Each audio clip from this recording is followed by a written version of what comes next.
യുദ്ധഭീതിക്കിടെ രാജ്യമാകെ പാചകവാതക പ്രതിസന്ധി രൂക്ഷമാകുന്നു. സംഘർഷങ്ങളും വിതരണ പ്രതിസന്ധികളും അന്താരാഷ്ട്ര അസംസ്കൃത എണ്ണ വിലയെ ബാധിച്ചേക്കുമെന്ന ആശങ്ക. അതേസമയം രാജ്യത്തെ ഇന്ധന ലഭ്യത ഉറപ്പാണെന്ന് വ്യക്തമാക്കിയിരിക്കുകയാണ് കേന്ദ്ര പെട്രോളിയം പ്രകൃതിവാതക മന്ത്രാലയം. യുദ്ധഭീതിക്കിടെ രാജ്യമാകെ പാചകവാതക പ്രതിസന്ധി രൂക്ഷമാവുകയാണ്. ഹോട്ടലുകൾ മിക്കതും അടച്ചുപൂട്ടിയതോടെ തൊഴിലില്ലായ്മയും ഉടലെടുത്തിട്ടുണ്ട്. ഗ്യാസിന്റെ ലഭ്യത കുറഞ്ഞതോടെ വീടുകളിലും പാചകം തകിടം മറിഞ്ഞു. ഇനി ഇന്ധനവിലയും ഉയർന്നേക്കുമെന്നാണ് സൂചനകൾ. അതേസമയം നിലവിൽ സംസ്ഥാനത്തെ പ്രധാന നഗരങ്ങളിൽ പെട്രോൾ ഡീസൽ വില കാര്യമായ മാറ്റമില്ലാതെ തുടരുകയാണ്. അന്താരാഷ്ട്ര ക്രൂഡ് ഓയിൽ വിപണിയിലെ മാറ്റങ്ങൾ ഇന്ധനവിലയിൽ പ്രതിഫലിച്ചിട്ടില്ല എന്നത് ആശ്വാസമാണ്. എന്നാൽ ഈ ആശ്വാസവും ഉടൻ അവസാനിച്ചേക്കുമെന്നാണ് വിവരം. സംഘർഷങ്ങളും വിതരണ പ്രതിസന്ധികളും കാരണം അന്താരാഷ്ട്ര അസംസ്കൃത എണ്ണവിലയിൽ ഏറ്റക്കുറച്ചിലുകൾ ഉണ്ടായിട്ടുണ്ട്.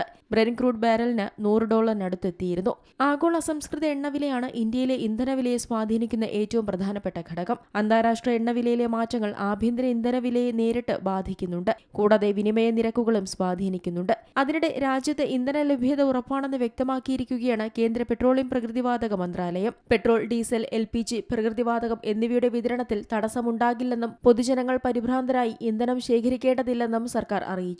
ഇന്ത്യ പെട്രോൾ, ഡീസൽ ഉൽപാദനത്തിൽ സ്വയം പര്യാപ്തമാണെന്നും ലോകത്തിലെ 4ാമത്തെ വലിയ റിഫൈനിംഗ് ഹബ്ബായ ഇന്ത്യയിലെ റിഫൈനറികൾ പൂർണ്ണശേഷിയിൽ പ്രവർത്തിക്കുന്നുണ്ടെന്നും കേന്ദ്രം അറിയിച്ചു. രാജ്യത്തെ 1 ലക്ഷത്തോളം പെട്രോൾ പമ്പുകളിലും ഇന്ധനക്ഷാമം റിപ്പോർട്ട് ചെയ്തിട്ടില്ല. കുപ്പികളിലോ കന്നാസുകളിലോ പെട്രോളും ഡീസലും വാങ്ങി സൂക്ഷിക്കുന്നത് സുരക്ഷിതമല്ലെന്നും ഇത്തരം നടപടികൾക്കെതിരെ കർശന നടപടി സ്വീകരിക്കുമെന്നും അധികൃതർ മുന്നറിയിപ്പ് നൽകിയിട്ടുണ്ട്. പൂഴ്ത്തിവയ്പും കരിഞ്ചന്തയും തടയാൻ സംസ്ഥാന സർക്കാരുകളുമായി ചേർന്ന കർശന പരിശോധനകൾ കേന്ദ്രം ആരംഭിച്ചു. ഉത്തർപ്രദേശ്, കർണാടക, മധ്യപ്രദേശ് എന്നിവിടങ്ങളിൽ നിന്ന് നൂറുകണക്കിന് സിലിണ്ടറുകളും പിടിച്ചെടുത്തു. സംസ്ഥാനങ്ങളിലെ സിവിൽ സപ്ലൈസ് വകുപ്പുകൾ സ്ഥിതിഗതികൾ വിലയിരുത്താൻ കൺട്രോൾ റൂമുകൾ തുറന്നിട്ടുണ്ട്. വിതരണ ശൃംഖലയിൽ തടസ്സമുണ്ടാക്കുന്നവർക്കെതിരെ അവശ്യ സാധന നിയമപ്രകാരം നടപടിയെടുക്കാനും കേന്ദ്രം നിർദ്ദേശിച്ചു. National desk, Zee Malayalam news. ഏറ്റവും പുതിയ വാർത്തകളും വിശേഷങ്ങളും വിരൽത്തുമ്പിലറിയാൻ സീ മലയാളം ന്യൂസ് എല്ലാ ഡിജിറ്റൽ പ്ലാറ്റ്ഫോമുകളിലും ലഭ്യം.